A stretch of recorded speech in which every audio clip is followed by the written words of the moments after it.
2-3 roues motorisées. Alors c'est un marché porteur à découvrir et aussi, et là c'est presque une intuition de motard, puisque je suis motard personnellement, sous l'angle peut-être de convergence avec la filière automobile. On est dans un grand univers qui est celui des mobilités, qui est en plein bouleversement. La filière automobile est en train de se réinventer, pas seulement en termes de produits, mais aussi en termes de distribution. La moto, le scooter sont des univers qui changent aussi en permanence. Et on voulait vous partager ce qu'est ce monde de la moto et du 2-3 roues motorisé. Ce n'est pas un monde fermé, au contraire, il est très ouvert. Le produit moto et scooter sont des produits qui évoluent très fortement et très vite, qui sont en train de rattraper l'automobile en termes de dépollution, par exemple. Mais pas seulement. La distribution change et on va en parler ensemble, mais aussi l'après-vente, avec notamment l'arrivée prochaine d'un contrôle technique moto.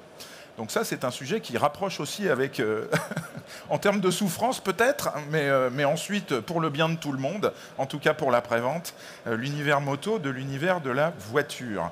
Alors moi, j'ai une télécommande qui, comme on le sait à la régie, ne va pas marcher tout le temps. Donc je voudrais qu'on m'aide et qu'on mette... Voilà, vous découvrez l'ensemble de nos intervenants. Je suis tout d'abord sur scène avec 3 intervenants. Donc on est avec tout d'abord François Bestel, vous êtes directeur France de Zero Motorcycles, ce qui ne veut pas dire qu'il n'y a pas de moto, mais que c'est des motos électriques. Donc bienvenue à vous. Merci à vous. Voilà. À côté de vous, Odette Dantas, JIPA France. Alors ça, vous êtes une habituée, Odette, d'Equipe Auto, bien entendu. Mais ce qu'on sait moins, c'est que vous intervenez, JIPA France, sur le domaine de la moto. Voilà, oui, sur l'après-vente moto. Et ça, c'est passionnant. Et à côté de vous, Vincent Thomeret. Bonjour et bienvenue. Bonjour à tous. Alors, vous êtes directeur général de Yamaha Motor Europe, succursale France, pour être précis.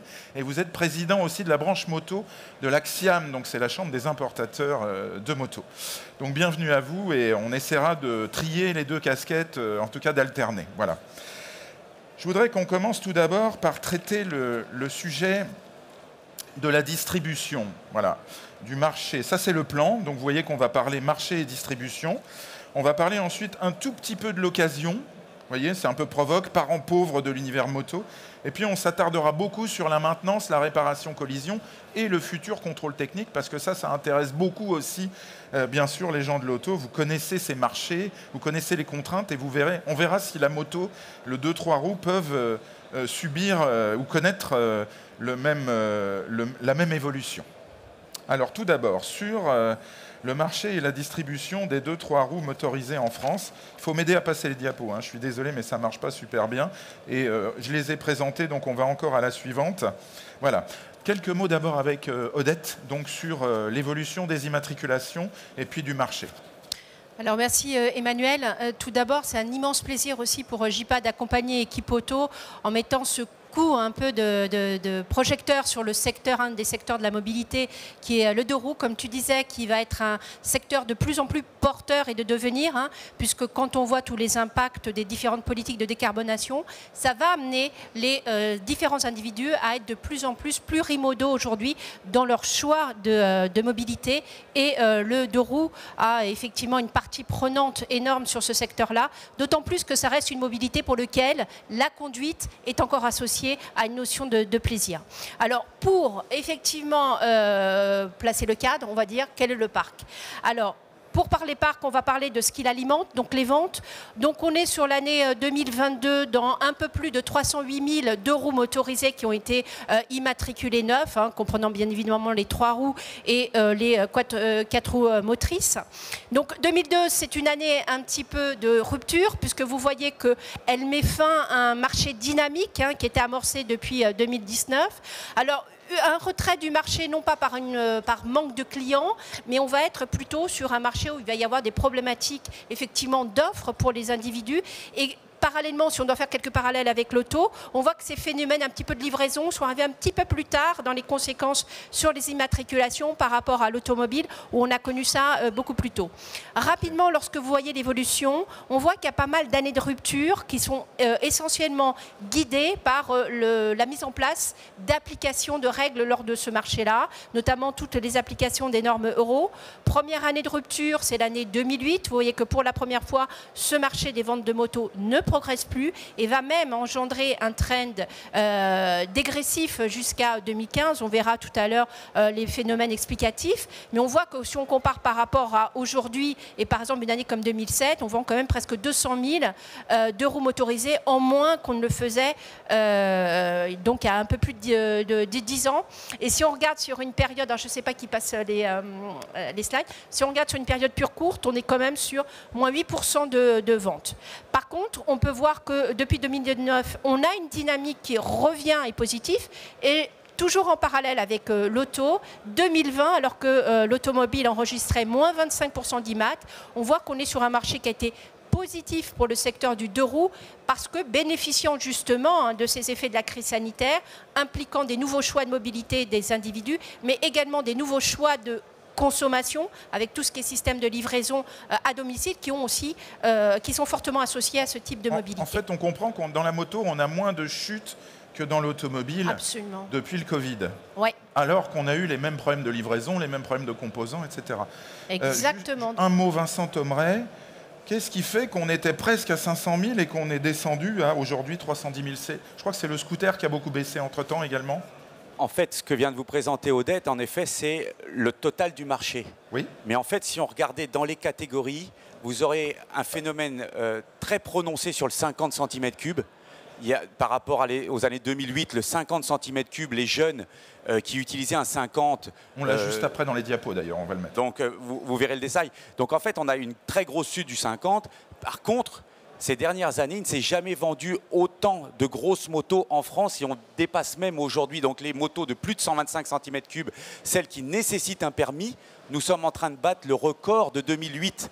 Ce qui veut dire que la courbe que vous avez vue, c'est vrai qu'elle est impressionnante d'un point de vue chiffres, unités, petits bâtons, j'ai envie de dire. Ouais. Mais par contre, en valeur, il ne s'est jamais vendu autant de motos en France. En valeur, je parle en chiffre d'affaires cumulé dans le secteur. On a un tiers de cyclo, 2 tiers de moto, c'est ça Odette c'est ça, parce que ce qu'il faut retenir, ce que disait Vincent, le marché de deux roues motorisées, c'est un marché qui est pluriel. La première des segmentations, c'est les cyclos et les motocycles. Et la première donne à retenir, c'est effectivement le poids de ces cyclos des 50 cm3 qui sont de moins en moins prégnants, un tiers des ventes contre 40 il y a encore quelques années. À l'intérieur de cette courbe bleue, vous pourriez refaire à nouveau une sous-segmentation parce que vous avez là-dedans à la fois le 125 cm3 qui roule. Ah, tu vois, on connaît le business tous les deux. Donc, vous avez le 125 cm3 où on peut rouler avec un permis voiture. Et après, vous avez le plus de 125.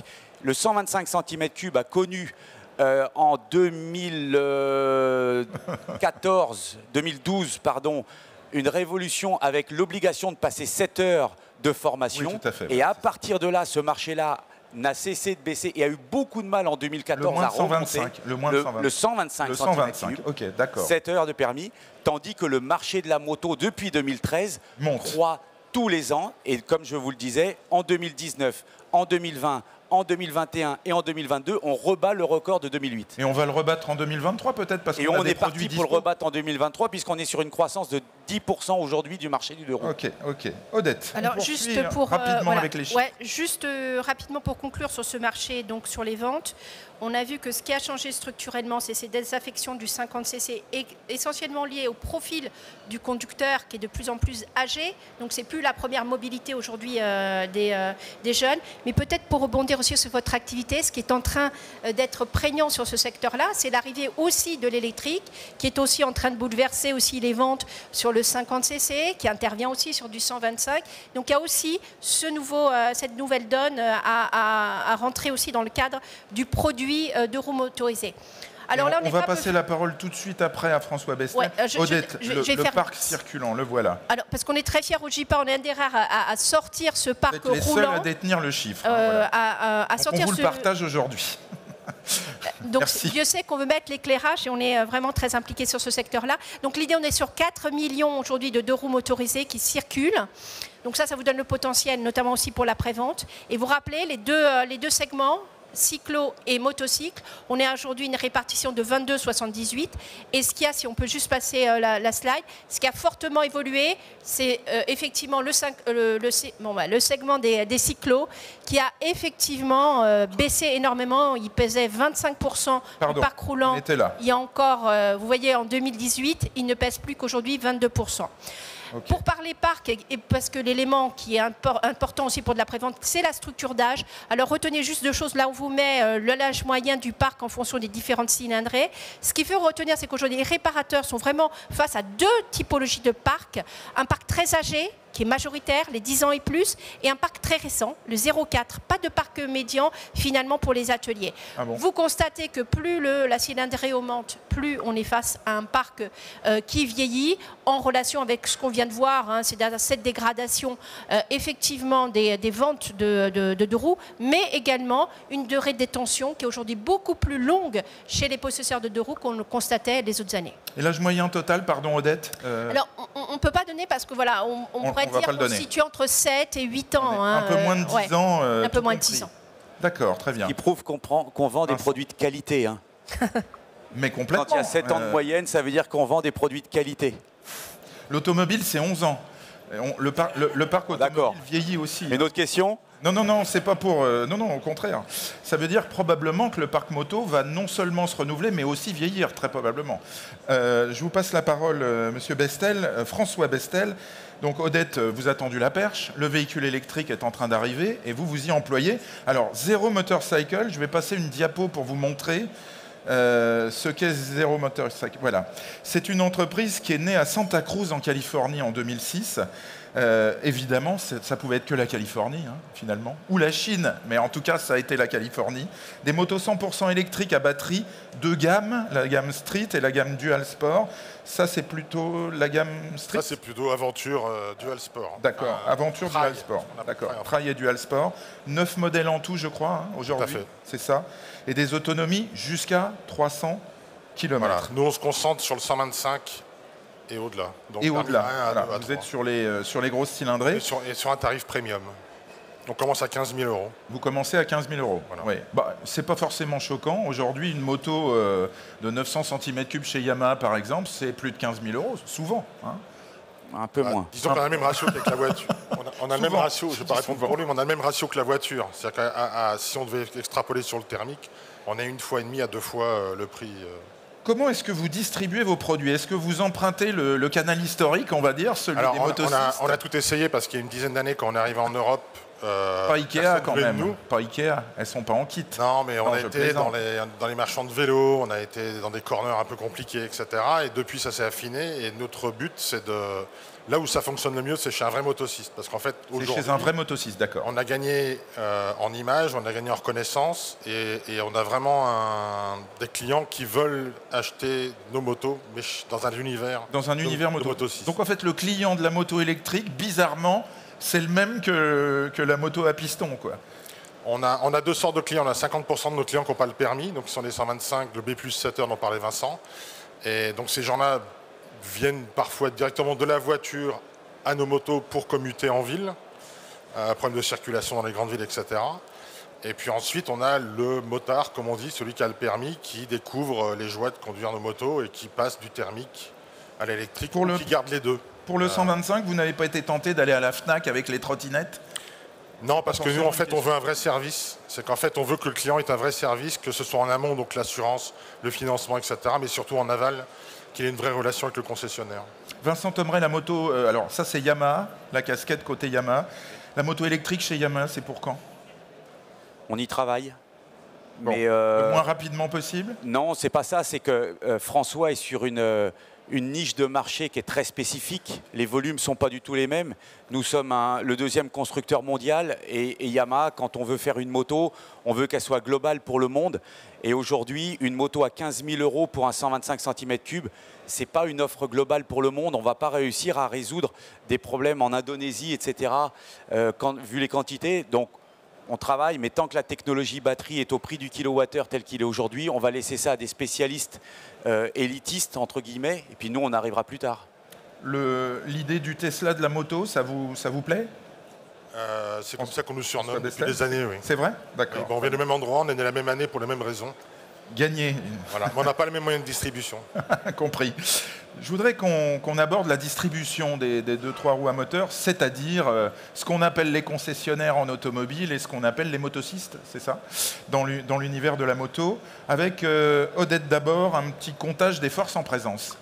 Alors, effectivement, on a un réseau constructeur. La différence avec l'automobile, c'est qu'il n'y a pas de réseau d'agents au niveau du secteur de roues. Ce qui est l'autre phénomène aussi segmentant, c'est que chez les concessionnaires, sont le plus souvent des concessionnaires multimarques. On les segmente en exclusif et en multimarque. Mais le multimarquisme, aujourd'hui, c'est quelque chose qui est ultra pratiqué depuis longtemps sur le secteur de roues, alors que ça arrive maintenant sur la partie auto. Si on regarde en termes de distribution rapidement, vous allez avoir des distributions numériques qui sont supérieures à 300, les Peugeot, les Piaggio, les Kymco, qui sont évidemment marqués scooter. Après, vous allez trouver toutes les marques généralistes qui sont entre 150 et 200.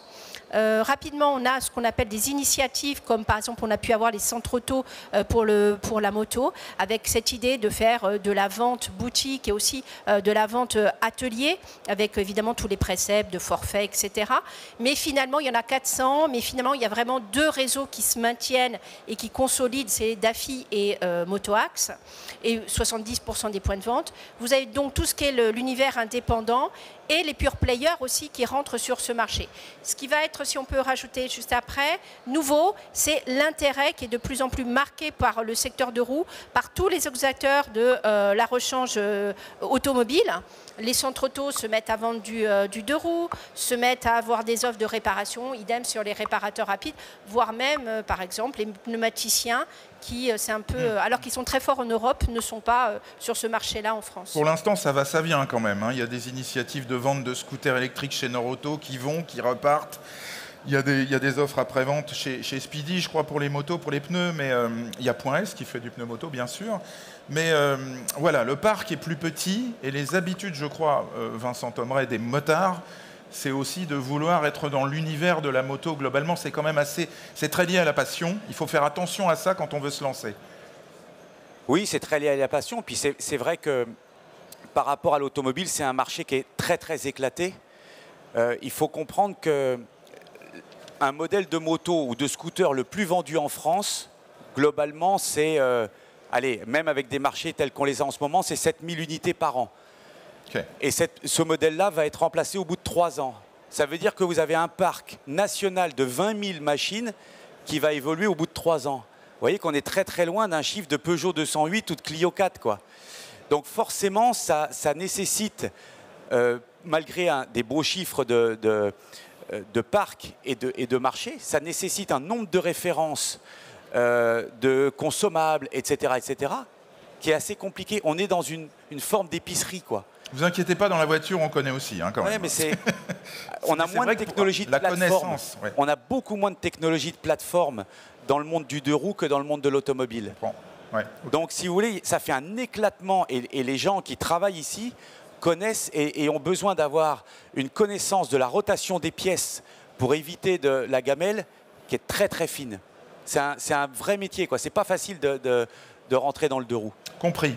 Je voudrais vous montrer des exemples sur les diapos suivantes de convergence entre la distribution automobile et la distribution 2-3 roues à moteur. Vous voyez, ici vous avez le groupe L'Empereur qui est très connu dans la partie nord de la France.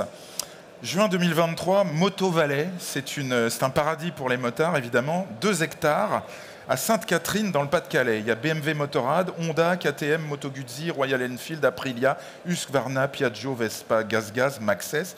Il n'y a pas encore... Maxxis, il manque un X, j'ai l'impression. Il n'y a pas encore de Zero Motorcycle. On est à Seclin. François Bestel, vous êtes à Seclin. 1000 VN et 800 VO ambitionnés par le groupe L'Empereur. C'est un grand spécialiste de la distribution automobile et du véhicule d'occasion.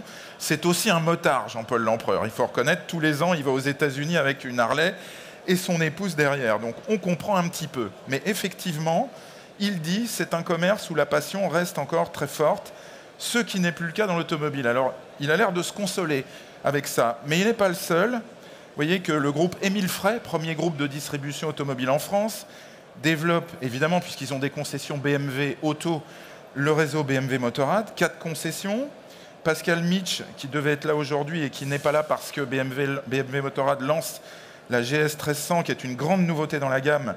Il s'en excuse, enfin, nous l'en excusons, il a bien raison de rester avec son réseau. Il dit l'attachement au produit est plus important, la fidélité à la marque l'est tout autant, le niveau d'exigence des clients est d'ailleurs beaucoup plus élevé. Donc ça nous parle quand même quand on est dans l'automobile.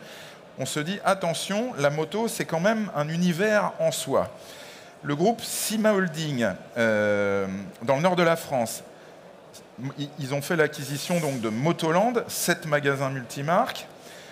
Autre exemple encore sur la diapo suivante, le groupe Chopard, Genet Moto, Yamaha et Honda, plus Motoax à Dijon, ça date de juin dernier, donc vous voyez que tout ça, ça bouge. Hein. Autre exemple, le groupe LG, que vous connaissez aussi, Vincent Thomeray, puisqu'il a 2 concessions maintenant Yamaha, Perpignan-Narbonne, et puis aussi Indian à Perpignan, qu'on voit là en photo. Et Gérard Imbert nous dit, nous pensons qu'il existe des synergies, voilà, ça c'est un mot important, produits intéressants à travailler, c'est vrai que la distribution s'y intéresse, mais attention, les constructeurs moto s'intéressent aussi aux distributeurs automobiles. Et on continue et on termine sur les exemples de synergie. Le groupe Legrand qui va inaugurer un pôle moto d'ici fin 2023 au Mans. Et on voit le fils et le père qui présentent en conférence de presse. Vincent Thomeray, commentaire. Convergence ou pas? Oui, il y a un début de convergence. J'ai oublié Cavallari, pardon. Ou un intérêt. Vous auriez pu en mettre plein d'autres. Hein. Oui, oui. Il y en a beaucoup d'autres. Je pense d'abord qu'aujourd'hui, tout le monde est conscient qu'un motard, c'est aussi un automobiliste. En fait, on a les mêmes clients. Hein. Des purs motards, des gens qui ne font que de la moto et qui ne vivent que moto et qui n'ont pas de voiture, il n'y en a plus beaucoup. Donc clairement, c'est le même client. La seule chose qu'il faut, c'est savoir qu'il peut avoir 2 casquettes, ce client-là. Il n'attend pas la même chose, il vit une passion, en effet. Alors, derrière le mot motard aussi, il faut bien comprendre qu'il y a le motard passion. Et puis, il y a la moto qui, aujourd'hui, est un engin de mobilité qui est utilisé au quotidien. Ça ne veut pas dire pour autant qu'on achète quelque chose de piètre qualité ou piètre design ou quoi que ce soit. On peut quand même avoir des émotions et à vouloir... Mais donc, voilà, on est dans le monde de la mobilité. Je pense que le monde de l'automobile, avec les chiffres et les difficultés qui étaient là, bien, ces gros groupes-là essayent de penser consolidation aussi de leurs propres affaires. Absolument. Et donc, à un moment donné, voilà, c'est un métier qu'ils connaissent, c'est le même client.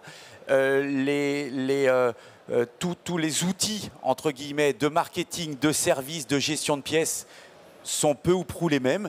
Donc, je ne suis pas choqué de voir que, en effet, les gros groupes automobiles, les grosses plaques automobiles viennent.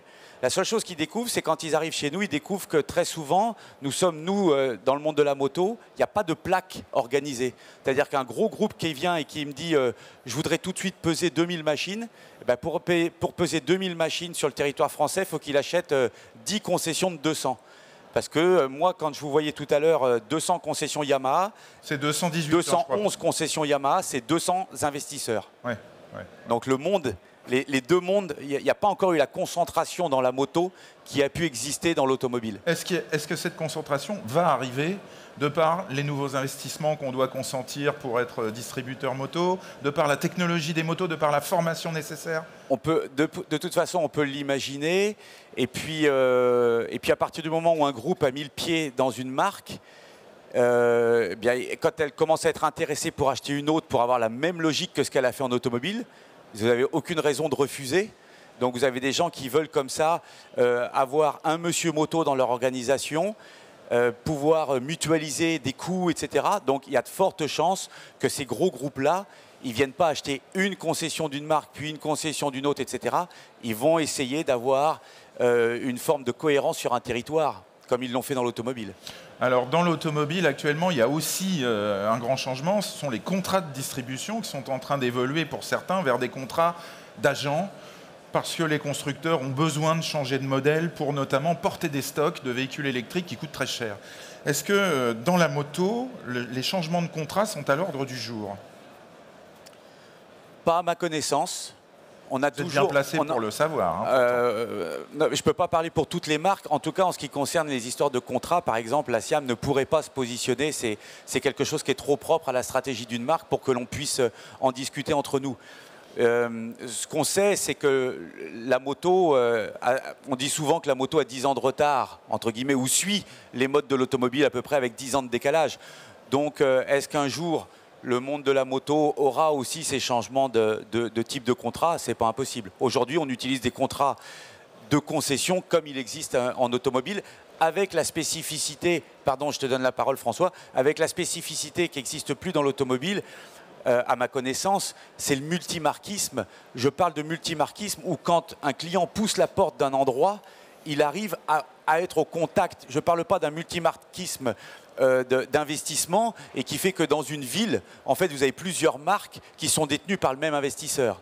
Je parle vraiment d'un multimarquisme de showroom. C'est ça, de plus en plus. François Bestel. À ma connaissance, il y a une marque en France qui fait l'agent commercial. C'est Livewire. C'est pardon Livewire. Livewire, d'accord. Électrique d'Harley. De Harley, la marque électrique de Harley. Qui est arrivée en France directement avec ce système-là. Et qui fait un carton absolu, comme tout le monde le sait. Non, je plaisante un peu. Je ne montrerai pas les chiffres.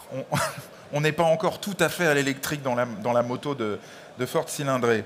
Je voudrais qu'on dise quelques mots sur le marché de l'occasion, avec là encore, Odette, une diapo. Je rappelle que dans l'automobile, il y a 3 occasions pour un véhicule neuf qui se vendent chaque année. Donc pour à peu près 2 millions d'immatriculations, alors un peu moins ces dernières années, d'immatriculation véhicule neuf, on a plus de 5 millions 500 000 occasions. Qu'en est-il dans la moto, Odette ? Là, force est de constater, quand on regarde la courbe grise, on est aussi sur un marché qui est dynamique. C'est aujourd'hui plus de 600 000 transactions d'occasion pour le secteur donc, du 2 roues. On est, regardez, sur l'espace de 10 ans, c'est un plus 19%, exactement les mêmes dynamiques qu'on peut avoir sur la partie auto. Et on n'a peut-être pas en référentiel, mais nous, dans nos statistiques, aujourd'hui, le mode d'acquisition, quelle que soit la typologie de cylindrée, c'est de l'acheter déjà d'occasion. Et on sait, tout comme pour l'automobile, que c'est hyper intéressant pour la prévente, puisqu'il y a un lien entre le lieu où j'achète mon 2 roues et le lieu où je vais l'entretenir. Donc là, il y a effectivement un outil de rétention aux ateliers qui est assez important. Un mot simplement, alors pour essayer de comparer un petit peu toujours avec vous Vincent Thomeray, dans l'automobile, on a un travail du véhicule d'occasion qui s'est hyper professionnalisé. On a bien sûr des cotes, on a une cote qui est celle de l'Argus et puis on a d'autres opérateurs de cotes. Et puis on a les valeurs de marché. Tout ça dans la moto, ça existe beaucoup moins déjà. Donc il y a quelque chose qui manque peut-être. Et il y a aussi des labels occasion, il y a des enseignes d'occasion, alors que dans la moto, il y a très peu de tout ça. Pourquoi ?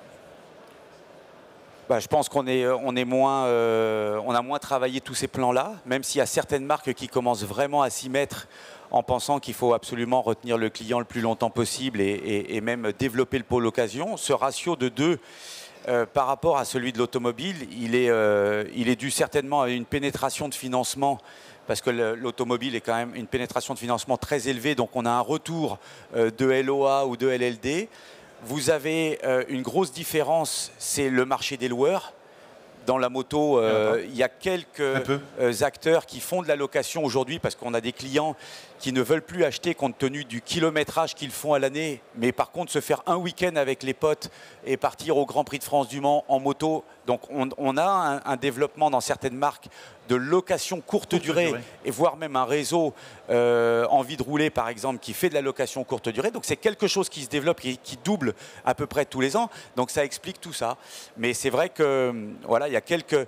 je prends une marque, on parlait tout à l'heure de Pascal Mitch chez BMW. La BMW qui a les codes de l'automobile, vous avez une agressivité au niveau des loyers qui fait qu'il y a un business derrière du VO qui est très développé dans les concessions BMW. C'est clair. Bon, et il reste encore beaucoup à faire pour les autres marques, dont Yamaha. Il reste dont Yamaha, mais on progresse. Je sais que vous travaillez dessus. On travaille. Yamaha Selected Occasion. Oui. Et un site internet yamaha-occasion.com. Tout à fait. Voilà. Bon, allez, on vous souhaite beaucoup de succès sur l'occasion. Je vous libère Vincent et François, je vous laisserai revenir tout à l'heure, mais pour l'instant je vous libère et j'appelle pour parler après-vente et contrôle technique Francis Audefroy, directeur division moto Goodyear Dunlop, Jérôme Dallidet, Moto Blues et Rodolphe Pouvreau, SRA, sécurité réparation automobile. Venez nous rejoindre messieurs, bienvenue. Et on va maintenant donc parler de ce qui intéresse beaucoup le public d'Equipoto. C'est la maintenance, la réparation collision et le futur contrôle technique, puisque maintenant, on en est sûr, il y en aura bien un. Odette, à nouveau, quelques chiffres. Alors, à travers nos études, on demande aux conducteurs de 2 roues comment il fait l'entretien de son véhicule. Est-ce qu'il délègue tout à des ateliers? Est-ce que tout ce qu'il peut faire lui-même, il le fait? Puis après, tout ce qu'il ne sait pas faire, il va aller chez des garagistes, qui est le segment en gris. Et puis, il y a ceux qui ils se débrouillent par eux-mêmes, ils ne mettent jamais les pieds chez un garagiste, c'est le segment en vert. Ce qu'on constate, c'est que quelle que soit la cylindrée, on est sur une majorité qui vont déléguer l'entretien, mais on peut tout de suite voir que l'aspect du do-it-yourself est très important quand même sur ce secteur-là. Si je cumule tout ce qui est je le fais un peu et puis je le fais que moi, vous voyez qu'il est même majoritaire chez les conducteurs de 50 cc. Donc un marché où effectivement l'accessibilité à la pièce va être importante.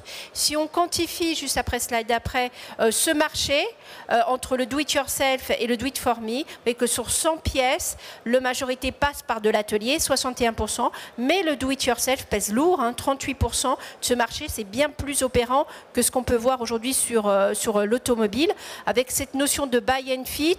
J'achète la pièce quelque part et puis après je vais chez un réparateur qui va me la poser et qui me vend donc que sa main d'œuvre. Vous voyez que ça ne prend pas. C'est juste opérant un petit peu sur le marché du pneumatique où on peut avoir encore ce type de comportement. Si on regarde maintenant, si on focus sur le marché de l'atelier, aujourd'hui, un conducteur de 2 roues motorisé, il ne passe même pas une fois dans l'année chez un garage. Évidemment, ça va être corrélé avec le kilométrage qu'il réalise. Donc, on voit que les entrées atelier vont être beaucoup plus importantes chez des conducteurs de moto. Mais je vous laisse observer le coût moyen d'une entrée atelier. Il est quand même conséquent sur le marché du 2 roues. C'est une moyenne de 240 € à chaque fois qu'il faut une entrée atelier. Évidemment, c'est très corrélé, là encore une fois, à la cylindrée. Ça monte à beaucoup plus pour les conducteurs de plus de 600. Donc un marché qui est intéressant en valeur quand on peut, par exemple, le mettre en regard avec l'automobile. Alors quels sont les motifs d'entrée, si on continue, les motifs d'entrée en atelier? La diapo suivante, voilà. On voit qu'il n'y a pas photo. Près d'une entrée atelier sur 2, c'est la révision, 45%. Et après, on va avoir le pneumatique pour 25% des motifs. Donc, on est ici sur les 2 pourvoyeurs de flux classiques, 7 entrées atelier sur 10, que vont être la révision et la vidange. Très grosse différence sur la vidange par rapport à l'auto. Ça pèse beaucoup plus sur le secteur du 2 roues motorisé.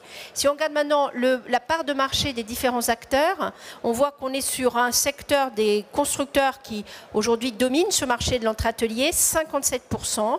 Vous avez les garages motocistes qui, à eux seuls, pèsent 25%. Indépendant, voilà. Sans réseau, ça n'existe pas dans le secteur du 2 roues motorisé. Et quand même, les accessoiristes, un réparateur rapide, c'est 13% du marché. Donc, c'est quand même une performance au regard du nombre de points de vente qu'ils sont.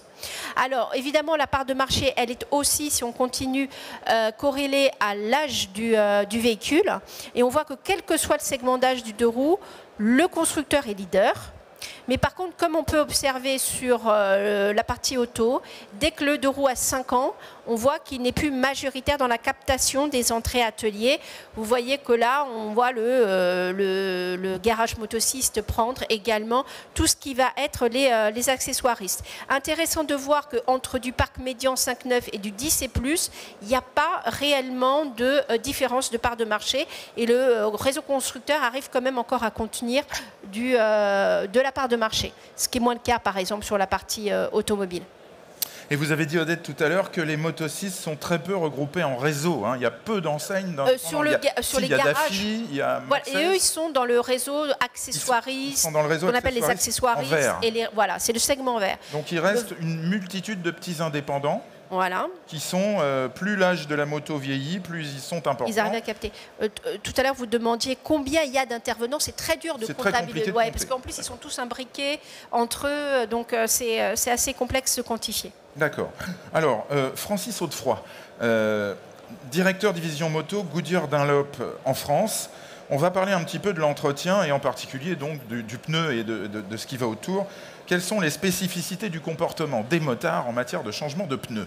Est-ce qu'ils vont chez le concessionnaire? Est-ce qu'ils vont ailleurs? Comment ça marche? Alors, en fait, c'est assez réparti. Il y a environ 30% des changements qui se font dans le réseau concessionnaire, 30% dans le réseau des accessoiristes.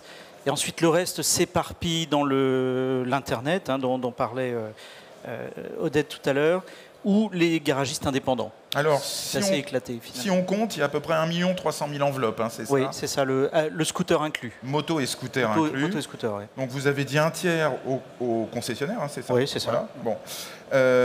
Alors, si on divise, ça fait 1 million de pneus moto et 320 000 à peu près pour le scooter, comme ça, pour être clair. Donc les 3 canaux, vous les avez cités. Comment est-ce que ça s'organise en B2B2C, si je peux m'exprimer ainsi? Oui. Dans l'automobile, on a beaucoup de grossistes, on a des plateformes de distribution, on a beaucoup de plateformes d'ailleurs B2B Internet qui fonctionnent dans l'automobile. Qu'en est-il dans la moto? Alors en fait, quand on est un revendeur de pneumatiques, on a 3 façons, enfin un utilisateur de pneumatiques, on a 3 façons de se faire approvisionner. Donc on peut aller, comme on le disait, chez un garage physique. Et ce garage physique, lui, il peut soit traiter en direct avec nous, industriels, c'est-à-dire qu'on passe au travers d'un contrat annuel qui implique une certaine qualité, une certaine formation, pour que l'on puisse contracter directement avec le point de vente, ou il passe via Internet, via des B2C, des pure players Internet, où là, le magasin va aller acheter le pneumatique pour son client, ou le client vient avec, ce qu'expliquait Odette tout à l'heure, mais c'est très très peu. Et puis un 3e canal, le point de vente, lui, n'a pas de contrat direct avec le manufacturier, et donc il va s'adresser à des grossistes. Et dans cette catégorie, il y a 2 catégories de grossistes. Les spécialistes moto, on peut citer BIR, SIFAM, CGN par exemple, bien d'autres, ou des spécialistes du pneumatique, on peut citer Massa, Districash par exemple. Districash qui est très connu dans l'automobile aussi d'ailleurs. Oui, tout à fait. Alors dans l'auto, on a des gens comme Allo Pneus qui sont des plateformes qui vendent direct des pneus automobiles aux consommateurs, lequel va les faire monter chez des installateurs partenaires. Est-ce que c'est le cas en moto? C'est le cas en moto. Les grands intervenants type Allo Pneus, mais 1001 Pneus là aussi, proposent un réseau référencé de prestataires de services, ce qui permet de faire livrer directement le pneumatique sur ce point de montage. Chez le motociste. Chez le motociste qui est référencé. Ou alors généralement, ce sont plutôt les grilles là, sur les garages motocistes. Ouais. Les concessionnaires sont plus rétifs à ce type de prestations. D'accord, ok, très bien. Donc il y a moins d'éclatement en fait du sourcing pour le consommateur que dans l'automobile. Exactement, mais il faut savoir que sur le marché, il y a, si on est un peu restrictif, il y a 5 grands intervenants en pneumatique, 5 grandes marques, on va dire, et très très peu de secondes marques, alors qu'en pneumatique auto, c'est le contraire, il y a bien les 5-6 grands intervenants et certainement plus d'une centaine de marques beaucoup plus confidentielles ou exotiques, ça dépend comment on veut les traiter. Donc évidemment, cette concentration de producteurs de pneumatiques, de manufacturiers, fait que la distribution est beaucoup moins éclatée. On va en profiter pour rappeler une chose, c'est que vous, Dunlop, vous êtes le seul à avoir manufacturier, à avoir une usine en France, à Montluçon. Exactement, l'usine est à Montluçon. Elle est centenaire puisqu'elle a été construite dans les années 20, mais 1920. Et elle avait sorti son premier pneumatique, pas que des pneus moto, mais en 1921. Donc on fête son centenaire là, depuis 2 ans et elle fabrique 70% des pneus que nous distribuons en France sont fabriqués dans cette usine. Et néanmoins, vous avez une très grosse usine aussi aux États-Unis, à Buffalo, je crois, qui est le siège social du... Exactement. En fait, c'est une histoire de stratégie industrielle puisque les volumes sont quand même pas conséquents. Finalement, on a une usine par grande zone mondiale, une au Japon, une aux États-Unis, une en Europe. Et celle des États-Unis fabrique évidemment les pneus Harley-Davidson que vous connaissez bien, puisqu'on fournit 90% des pneus montés en première monte Harley-Davidson. Donc la logique, évidemment, est d'aller produire les pneumatiques localement et de ne pas leur faire traverser l'océan juste pour être montés sur des roues. Et donc c'est grâce à vous que les Harley tiennent la route. On y contribue. On peut plaisanter, là, on est plutôt dans l'automobile. Bon, voilà. Jérôme Dallidet, on va parler d'Internet maintenant. Moto Blues, alors avec un Z, c'est pas forcément connu de tout le monde, mais en tout cas, vous progressez très fortement sur l'équipement du motard et sur l'accessoire. Vous en avez fait votre dada, votre spécialité. Vous êtes un homme de distribution et vous nous dites aujourd'hui, oui, effectivement, on peut vendre beaucoup de produits par Internet au motard. Oui, alors je vais en profiter pour parler de Moto Blues parce qu'on n'est pas cité dans les diapos, parce qu'on est dans le réseau Internet. D'abord, on est une petite boîte du Nord française. Je vous ai cité un moment quand même. Discrète. Discret.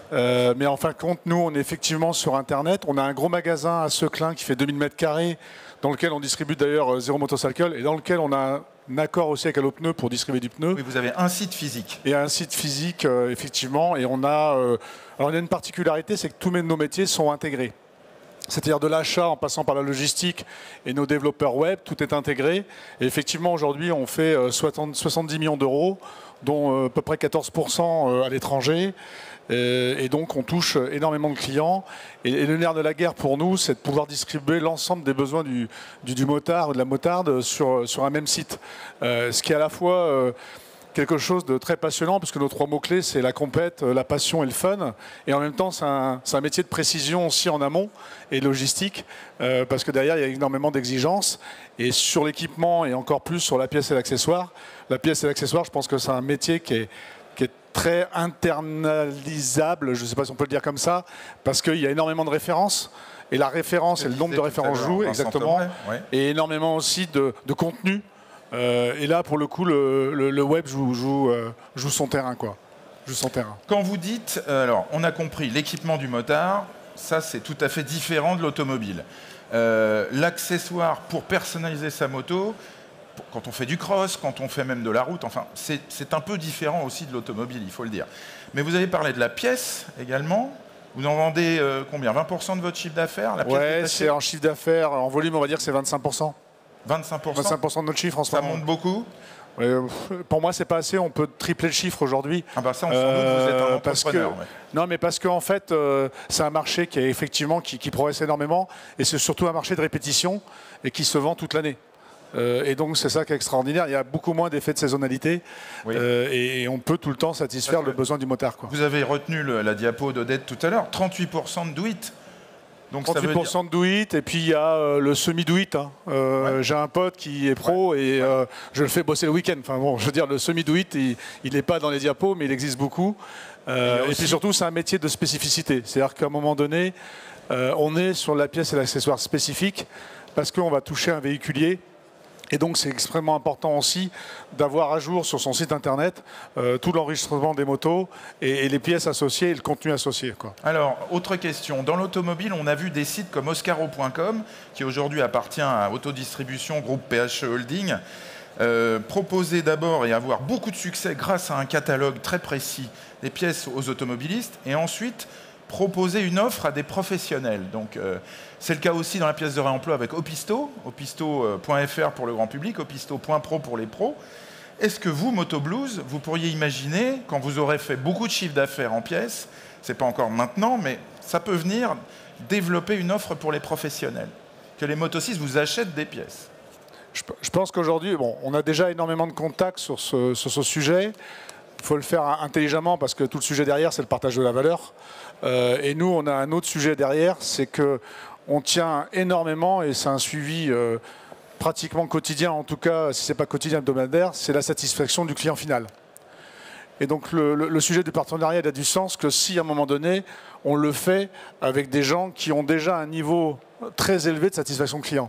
Et on sait que dans ce métier, c'est aussi un métier de réparation, d'entretien, et que la satisfaction client finale, elle doit être mesurée et suivie, parce qu'on pourrait, pour le coup, avoir un effet boomerang. Aujourd'hui, on est très B2C, mais effectivement, ça peut faire partie des pistes de développement. On n'ouvrira pas des grands magasins, nous, comme Daffy, en propre, parce qu'on n'a pas... Je veux dire, sur le marché, on n'apporte rien. Ils font déjà très bien le travail. Par contre, des systèmes de partenariat, oui, c'est totalement... je veux dire, on a un avantage, c'est qu'on sait acheter, on sait vendre, on sait valoriser le produit. Et ça a de la valeur aussi pour des partenaires. Odette, un mot. Ouais, juste pour montrer un peu la particularité de ce marché par rapport à l'auto, parce qu'on ne l'a pas souligné, c'est qu'il y a vraiment deux marchés. Il y a le marché de l'entretien-réparation et le marché de l'accessoirie et de l'équipement, qui pèse très lourd et qu'on n'a pas du tout dans le cadre de l'automobile. Hein. Donc là, on parlait vraiment de l'entretien et de la réparation de la pièce en soi. Et tout à l'heure, on signalait, Vincent, qu'il y avait des particularités dans le marché de la moto, parce qu'on parle du marché de la moto dans sa globalité. Quand vous adressez un crossman, c'est pas pareil que quand vous adressez quelqu'un qui fait de la route. Donc il y a aussi tous ces mécanismes à bien connaître. On raisonne d'un marché global, et à l'intérieur, il y a énormément de spécificités. Bon voilà, Beer parlerait encore mieux que moi du crossman, mais dans ces métiers-là, c'est très très spécifique, et c'est énormément aussi d'argent déployé. J'ai pas réussi à les faire venir. Rodolphe, on va passer à la réparation collision pour aller plus loin encore dans ce portrait de l'univers moto, et on finira ensuite par le contrôle technique. C'est un teasing pour que vous restiez tous jusqu'à la fin, bien évidemment. Le contrôle technique, c'est la grande évolution. C'est pas une révolution, c'est la grande évolution du marché moto. Que disent les chiffres de réparation collision selon SRA? Je crois que c'est la première fois que vous les partagez vraiment en grand public. Tout à fait, Emmanuel. Effectivement, SRA a toujours fait de la statistique pour la moto, mais jusqu'à présent, on les conservait pour nos adhérents assureurs. Et de plus en plus, on communique sur le monde de l'automobile, et dans notre grande générosité, on a aussi décidé de partager avec Équipe Auto. Merci pour ça. Les chiffres de cette année. Donc, bien évidemment, tout ce que je vous montre là est confidentiel, donc vous ne les prenez pas en photo et vous les regardez à peine. Et vous n'en parlez à personne. Donc, le périmètre de mesure va être l'ensemble des expertises de collision. Donc, on aura le BCA qui interviendra après. Donc, vont être exclus tout ce qui va être les vandalismes, les vols, les événements naturels éventuellement. Donc là, vous pouvez retrouver, par exemple, la répartition par catégorie. On va retrouver peu ou prou ce que Odette nous a brillamment présenté tout à l'heure en termes de répartition, avec bien évidemment tout ce qui est moto et scooter qui représente plus de 70% des expertises. Ensuite, en dessous, vous allez retrouver les différents coûts, donc en euros hors taxe. Et là, effectivement, quand Odette tout à l'heure disait que le coût moyen d'une intervention d'atelier était de 249 €, clairement, 243, voilà. pardon. Chez vous, c'est plus. Chez nous, c'est plus, puisque si on regarde sur la cible principale, moto, scooter, plus de 50 cm3, on est à plus de 1900 € en termes de coût de réparation. Coût de réparation qui est pratiquement porté uniquement par les pièces, puisqu'on est à plus de 80% du coût dans la moto qui est porté pour les pièces. Et si on fait un parallèle avec l'auto, puisqu'on a Équipe Auto, sur la partie auto, on est plus à un 50-51% de pièces, et ensuite la main-d'œuvre et les ingrédients peinture. Donc c'est vrai que c'est la spécificité des motos, c'est que bien évidemment il y a beaucoup de pièces, un petit peu de main-d'œuvre et très peu de peinture, puisque la majorité des éléments sont remplacés. Vous qui fréquentez les assureurs dans vos mauvaises fréquentations, bien sûr, hein, Rodolphe, pourquoi la main-d'œuvre est si faible? J'ai pas bien compris. C'est pas seulement une histoire de prix des pièces, c'est peut-être aussi que la main-d'œuvre est pas assez valorisée dans le monde de la moto, non? J'irai pas jusque-là. Après, effectivement, la construction des motos font aussi le fait que forcément, démonter un réservoir de moto, ça nécessite certainement moins de temps. Et après, on a un nombre de pièces moyen sur une moto qui est beaucoup plus faible, qui va nécessiter. Et après, ce qui fait le gros écart par rapport à la partie carrosserie en automobile, c'est qu'on répare peu d'éléments. La majorité des éléments vont être remplacés. Et effectivement, ça coûte très cher. Les carrossiers ont cette chance et ce savoir-faire de pouvoir facturer du T2, et ce qui, bien évidemment, permet de réduire le poste-pièce tout en vendant plus de la main-d'œuvre. Et c'est pas tellement le cas en moto, on a bien compris. C'est pas le cas en moto, tout à fait. Ok. Tranche d'âge. Petit graphique sur les tranches d'âge. Donc on est pareil, hein, sur les mêmes niveaux par rapport à ce que Odette nous a présenté. Si on reste sur les motos, scooters supérieurs à 50 cm3, ce qui peut être intéressant par rapport au sujet ensuite, c'est de voir que pratiquement plus de la moitié des véhicules ont plus de 4 ans sur cette cible-là, et on retrouve à peu près les mêmes proportions que ce qui a été présenté sur le parc. Donc pour nous, il n'y a pas d'alerte particulière sur une type de moto ou de catégorie par rapport au marché. On est dans les mêmes âges. D'accord. En revanche, ce qui est à noter sur la partie moto 2 roues par rapport à l'automobile, ça va être l'indicateur qui va arriver. Merci. Je tentais. Donc voilà, le pourcentage de véhicules classés irréparables, donc dit les VEI. Donc sur l'automobile, on est aux alentours des 9, 10, 11% maximum. Et il faut savoir, par exemple, si on reste sur les motos scooters de plus de 50 cm3, sur 100 véhicules qui sont sinistrés, on a à peu près 25% de véhicules qui ne seront pas réparés. Donc forcément, ça aussi assez facilement pourquoi. Et avec un coût de valeur qui est aussi assez élevé, puisqu'on est à plus de 3 285 €, quand là on englobe les scooters qui ont forcément tendance à faire baisser un peu le prix.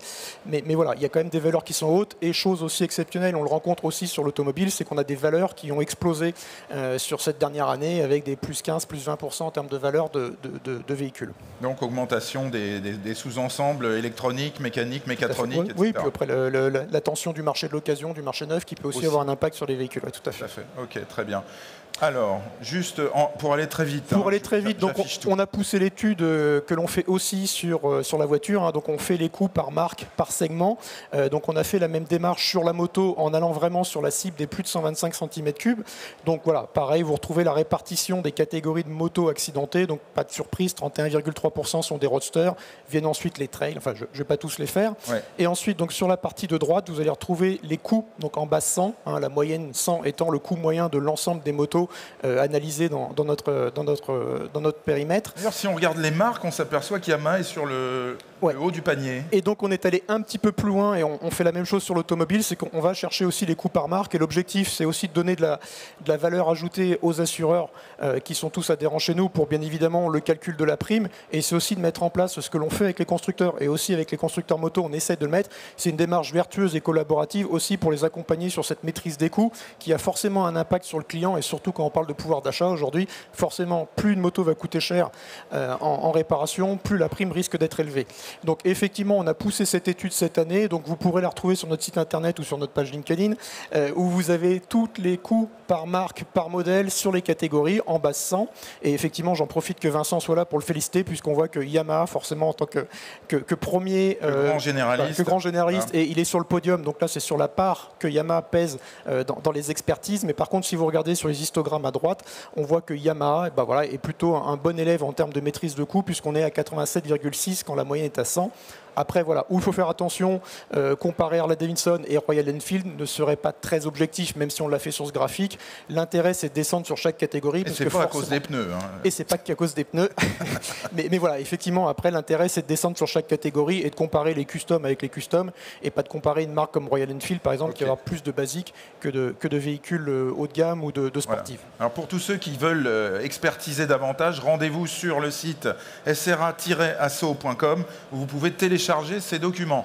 .fr, pardon. sra-asso.fr. C'est très intéressant. C'est probablement la première fois qu'on peut découvrir des statistiques de cette qualité, alors que vous les faites depuis tellement longtemps en réalité. On les a toujours fait, effectivement, depuis 2 ans. On envoie une nouvelle impulsion avec beaucoup plus de communication et de partage, et c'est aussi dans l'air du temps avec l'open data et de mettre en place des démarches collaboratives avec les experts, avec les constructeurs. Voilà, on met plein de choses en place. On rappelle juste 2 choses. Ouais, vous intervenez, vous êtes connu sur les classements des antivols, clairement, mais aussi des gilets airbags. On parle des motos, mais effectivement, on a aussi un rôle, le S de sécurité de SRA. Donc on intervient sur la prévention. La première prévention pour les motards, vous nous connaissez forcément, puisque si vous assurez votre véhicule contre le vol, votre assureur doit vous demander un antivol classe SRA. Donc ces antivols classés vont faire l'objet de tests en laboratoire. Hein. Donc on a un protocole qui est Made in SRA. Et ensuite on fait des sites... Il paraît que c'est vous-même d'ailleurs qui tirez sur les... on est deux. Non, voilà, c'est le CNPP, donc le laboratoire qui est connu et reconnu pour toutes ces actions de sécurité et de prévention sur les coffres-forts, par exemple. Et chose importante, c'est que depuis quelques années, maintenant, on fait aussi des audits sur les sites de fabrication. Donc on envoie des auditeurs aller prélever des produits sur les sites de fabrication. Et ça a encore plus d'intérêt cette année où les coûts des matières premières ont explosé, puisqu'on peut se rendre compte que même des fabricants historiques connus, réputés, ont aujourd'hui des problèmes de qualité sur certains produits, et nous amènent à retirer, et on en a retiré 7 ou 8 l'an dernier de notre classement. Et voilà, c'est l'intérêt de marquer la culotte les fabricants et d'être au plus près et d'aller chercher des produits sur les prélèvements. Sur le vol, on est aussi à l'origine du protocole qui précise les zones pour faire graver les véhicules. Et ensuite, ça va être nos collègues d'Argos qui vont gérer le fichier des véhicules gravés et qui vont s'en servir pour récupérer les véhicules. Compris. Et dernière chose, et là c'est un sujet qui peut paraître micro, mais qui a un enjeu très important, puisqu'on parle de prévention de sinistres corporels, et je pense qu'Emmanuel pourrait témoigner de l'intérêt d'avoir un airbag. Non, j'ai pas eu d'accident, mais en tout cas un airbag c'est important. Ouais. En revanche, ça coûte très cher. Ça peut coûter cher, et l'idée c'est aussi d'accompagner les motards. Donc le premier protocole avait été fait en 2013. On a décidé de le revaloriser et de le revoir l'an dernier en 2023. L'idée était de dessiner de nouvelles zones obligatoires et non obligatoires. Et l'idée, c'est que les zones optionnelles permettent aujourd'hui, en fonction de l'utilisation, du profil du motard et de sa moto, d'avoir un airbag qui va vraiment correspondre, puisque l'idée de l'airbag, c'est quand même qu'il soit sur le motard et qu'il ne reste pas dans le garage. Donc on a développé ça. Et la nouveauté cette année, on en est relativement fiers, c'est que les fabricants qui rentrent dans notre classement, puisque c'est un classement volontaire, on ne le rend pas obligatoire, auront sur leurs produits cette étiquette, donc en format 5 par 10 minimum, celle que vous voyez. Et l'intérêt de l'étiquette, c'est que l'airbag est quand même un produit très technique qui peut coûter cher. Les vendeurs ne sont pas forcément bien formés sur tout ça. Et l'idée, c'est qu'avec le QR code, on accédera à la fiche produit. Et on comprend qu'il y a tout un business autour de ça aussi derrière la sécurité du motard. Ça fait partie des spécificités de cet univers. Merci à vous. Je vous libère Rodolphe, je vous libère Francis et je vous libère Jérôme. Et on va parler contrôle technique pour terminer. J'appelle Bertrand Billot, président branche contrôle technique FNA. J'appelle Fabrice Lafont, expert en automobile et en deux roues chez BCA Expertise. Et je rappelle Vincent Tomeret pour terminer. On va faire monter François Bestel pour terminer aussi. Venez, Zero Motorcycle doit être présenté également. Le contrôle technique des trois roues motorisées, hein, c'est bien ça Bertrand, a été acté. On en connaît un certain nombre de contours, peut-être pas encore tout. Précisez-nous un peu les choses. Oui, donc c'est un jugement, donc c'est le Conseil d'État qu'impose donc à l'État en France donc de mettre en place donc le contrôle technique moto. Donc ça c'est un point important. Et au départ donc c'était une directive européenne. Après donc on attend encore donc le décret qui devrait sortir donc au mois d'octobre. Je vais faire un souvenir en 2011 à Équipe Auto où normalement la mise en place du contrôle technique moto devait se mettre en place en 2012 et c'est sur Équipe Auto qu'on a appris que la mise en place du contrôle technique elle est annulée avec les équipementiers qui étaient pas très contents, qui étaient là pour nous vendre le matériel. Je crois que maintenant on n'est pas sur ce point-là. Les équipementiers fabricants de matériel, pour les centres de contrôle. Okay. Donc aujourd'hui, c'est le cas. Après une arlésienne de 12 ans. Maintenant, on attend quand même la sortie du décret qui devrait arriver donc le mois prochain. Mais c'est sûr que c'est du fait que c'est le Conseil d'État là maintenant qui l'impose. Donc je pense qu'au printemps l'année prochaine, il y a un objectif de le mettre en place au printemps donc l'année prochaine. Alors quel serait, on va rester au conditionnel, d'accord, même si le Conseil d'État a dit que, la fréquence. La fréquence, donc là les dernières infos qu'on a, donc premier contrôle à partir de 5 ans et ça reviendrait tous les 3 ans. Pourquoi cette différence avec l'automobile? Alors là je sais pas. C'est pas l'argument qui a été utilisé a été celui du kilométrage moyen. Compte tenu du fait que dans les données fournies par Odette, on est à 3 4 000 km. Donc un véhicule, le recontrôler quand il a fait moins de 10 000 km, ça paraissait, et je pense que les fédérations de motards ont obtenu que ça soit au moins repoussé à plus de 10 000 km. Ok, compris. Avec un petit bémol pour les moins de 50 cm3. Qui l'auront aussi. Un jeune de 14 ans qui achète, les parents achètent un cyclo et donc le jeune il va pouvoir utiliser tout son cyclo pendant les 4 ans sans avoir de contrôle technique et on sait des fois les transformations qu'il y a. Oui, mais souvent au bout de 3-4 ans, maintenant au bout de 3 ans, il va pouvoir faire passer son permis. Oui, c'est ça. Après, il est majeur et après, le cyclo, il n'a pas été. Souvent, là, il y a une transmission qui se fait, en fait. Alors, justement, c'est intéressant parce que, a priori, on est toujours au conditionnel, ça concernerait aussi les transactions de véhicules d'occasion, ce qui répond à votre question. Oui, tout à fait, oui. Et là, il y a un peu une demande des motards, en fait, pour avoir une sécurité dans l'achat d'une moto d'occasion, qui a un contrôle technique. Quoi. En sachant que le contrôle technique est toujours sans démontage, c'est que du visu. Hein. Ça ne remplace pas. Vincent Tomeret, vous acquiescez sur l'idée qu'il soit utile, ce contrôle technique, pour les transactions de véhicules d'occasion? Ça ne peut pas faire de mal. C'est vrai qu'en plus, on a... Parce qu'alors, on entend les motards hurler contre le contrôle technique moto. Hein. En général, c'est pas populaire du tout. C'est pas populaire dans le sens où les motards, la Fédération française des motards en colère a utilisé l'argument du gouvernement qui était de dire qu'on mettait en place un contrôle technique pour la sécurité des motards, en pensant que dans les accidents, il y avait souvent la source de l'accident était un défaut technique. Or, des statistiques ont montré le contraire. Et à partir du moment où on se retrouve demain à mettre en place un contrôle technique uniquement visuel, c'est pas facile d'avoir comme vraiment une posture en disant vous allez voir ça va améliorer la sécurité. Par contre il y a plein d'autres choses à améliorer. On a un fléau dans le monde de la moto qui est le bruit. Et donc si ça pouvait à minima même 5%, 10%, 15%, je sais pas, pousser des gens à réinstaller des lignes d'échappement conformes à la réglementation, on arrêterait de pourrir la vie, on arrêterait de laisser une faible population motarde pourrir la vie de nos concitoyens. Faudra-t-il encore qu'ils ne les démontent pas pour les remonter après, hein. Et jeter l'opprobre sur le monde du deux roues en général. Oui, c'est vrai. Alors, tout à fait d'accord avec vous. Justement, Fabrice Lafont, expert en automobile et en deux roues pour BCA Expertise, vous avez mené une étude en association avec l'ONISR, donc l'Organisme national de la sécurité routière, dédiée à l'état réel du parc motocycliste. Et vous avez analysé combien? 52 000 rapports, je crois. C'est ça, ouais. À peine 50 000 rapports. En fait, au BCA Expertise, on fait 1 million d'expertises par an. Tout véhicule confondu. Expliquez-nous ce que ça donne en résultat, parce que ça c'est intéressant. Eh ben, l'étude a justement démontré que le parc expertisé, parce que ce n'est pas le parc roulant, et donc voilà, là, on voit un petit peu les catégories expertisées, donc on retrouve un peu ce qui est sur le marché, hein. On a 37% d'expertise sur des cyclos, 38% sur les motos, bon, le tricycle 6% seulement, et les 125 qu'on avait... 20%. L'étude est représentative. C'est ça, on a à peu près tout ce qui est sur le marché. Voilà l'état général des deux roues avant sinistre.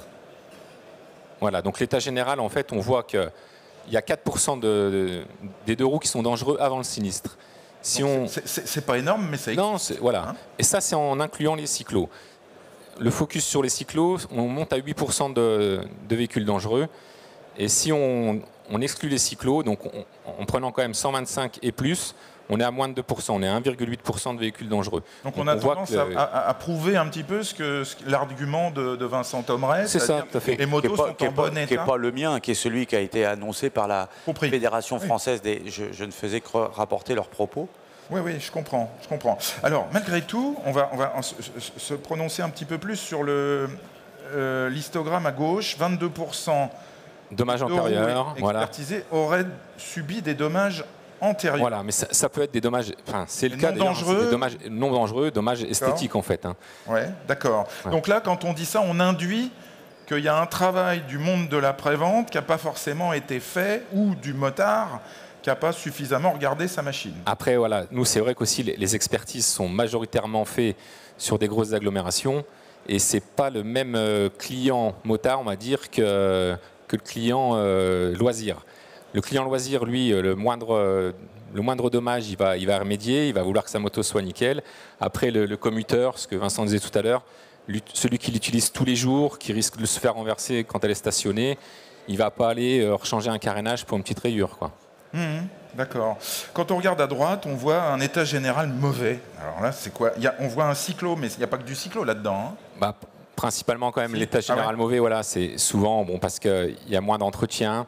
Et ça va être un joint speed fourche, ça va être des pneus qui sont emmenés jusqu'au bout, alors que le vrai bizarre, motard, hein. On a tendance à penser le contraire quand même quand on est motard, que forcément il faut faire gaffe à ses pneus, mais la vérité en du moto, parc, mais après sur le cyclo, des fois je me demande ce que font les parents, quoi. Il y a des gamins qui modifient le cyclo, ils suppriment le phare.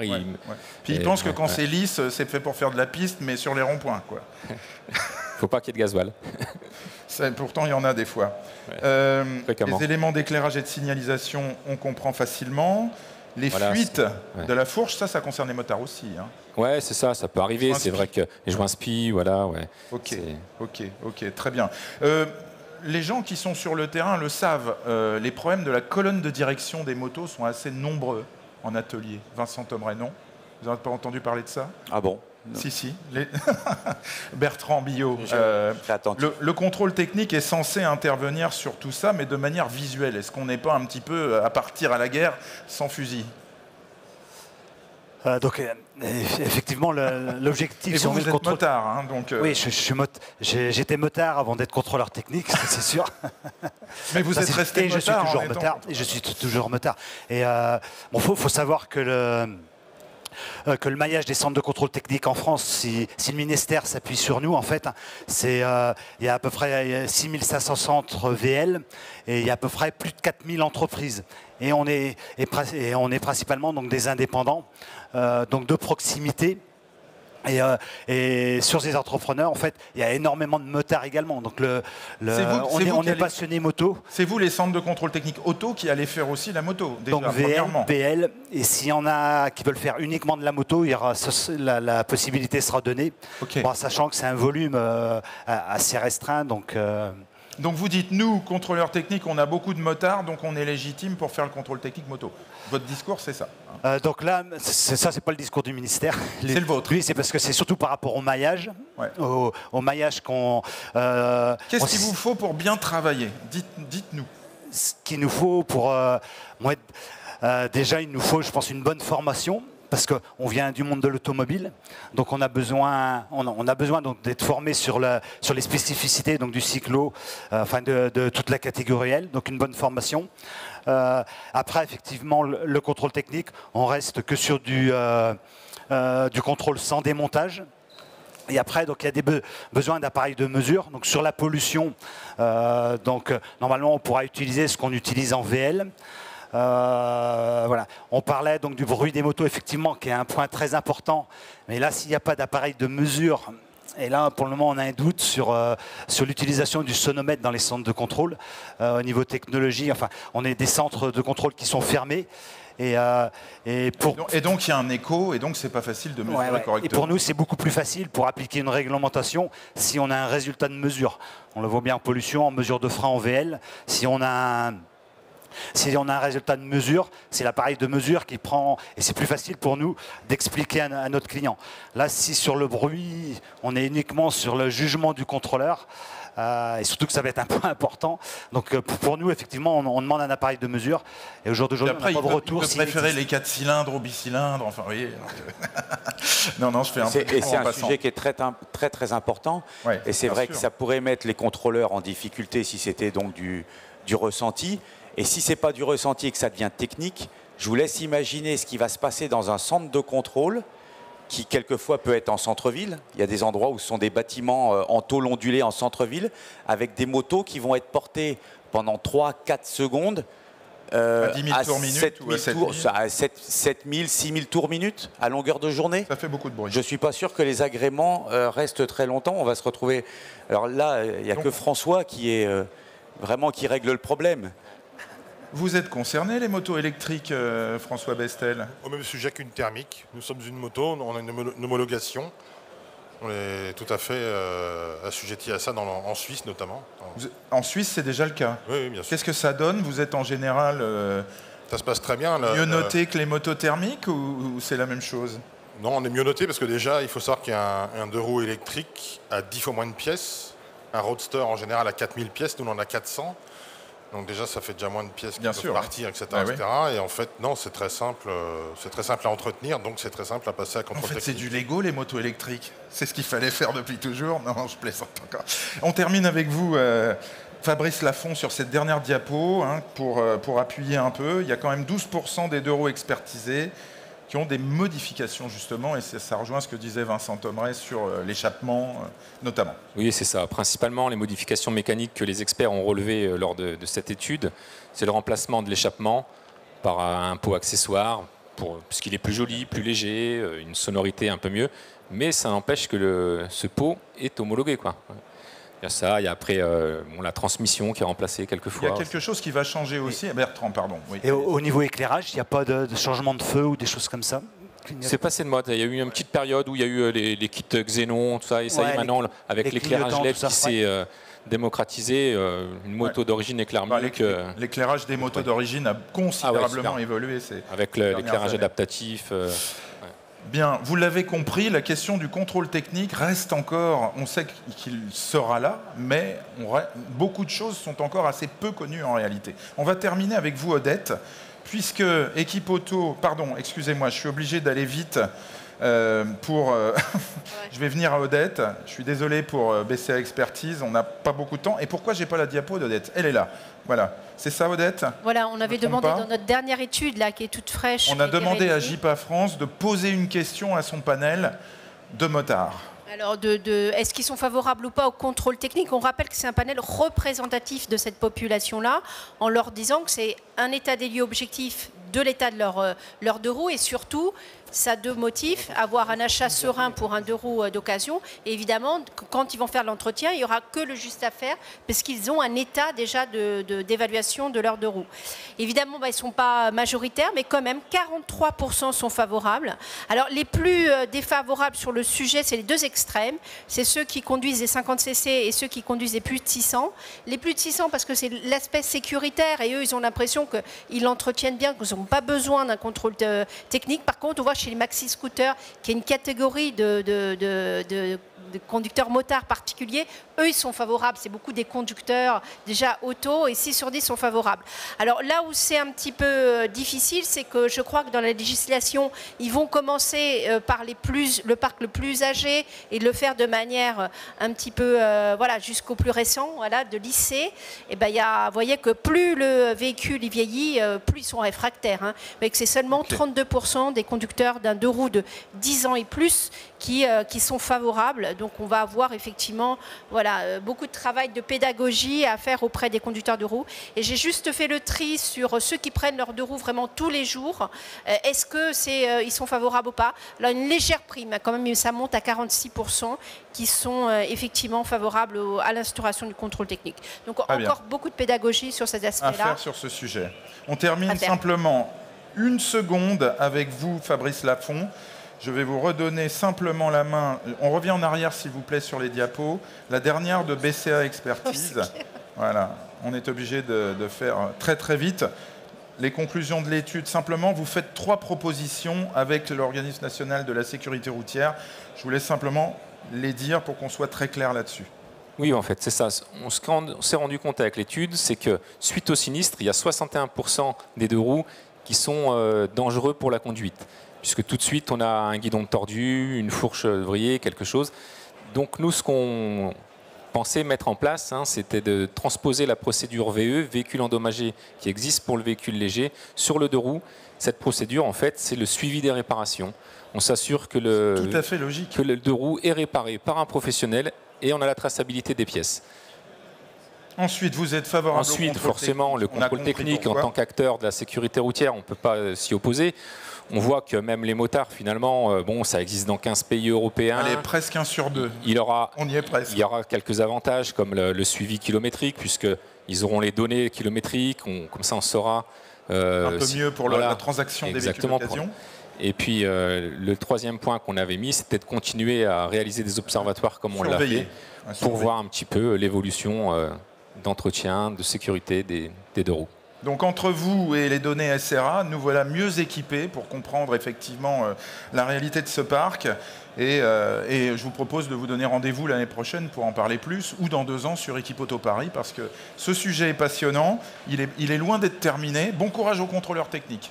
Oui, non mais ce que disait tout à l'heure Stéphane, sur les motards, ils ont tous une voiture, donc ils connaissent déjà le contrôle technique VL, ils nous connaissent déjà, donc ils viennent déjà chez nous. Effectivement, il y a une petite crainte pour venir avec leur moto, il y a une non-volonté pour venir avec leur moto, mais voilà, on va travailler dessus, donc ça se passe bien. Merci en tout cas, cher public, d'avoir écouté avec beaucoup d'attention. Merci à nos intervenants. Merci à JIPA France pour son partenariat. Tout de suite, une conférence liée à la carrosserie. C'est Romain Thirion, mon confrère, qui vient nous rejoindre avec ses invités. On s'équipe tout de suite et on continue. Désolé d'avoir pris un peu de temps. Le sujet, la diapo suivante, on présente le sujet de la conférence qui suit. C'est carrosserie et maintenance des véhicules électriques. Bonne journée sur Equipoto.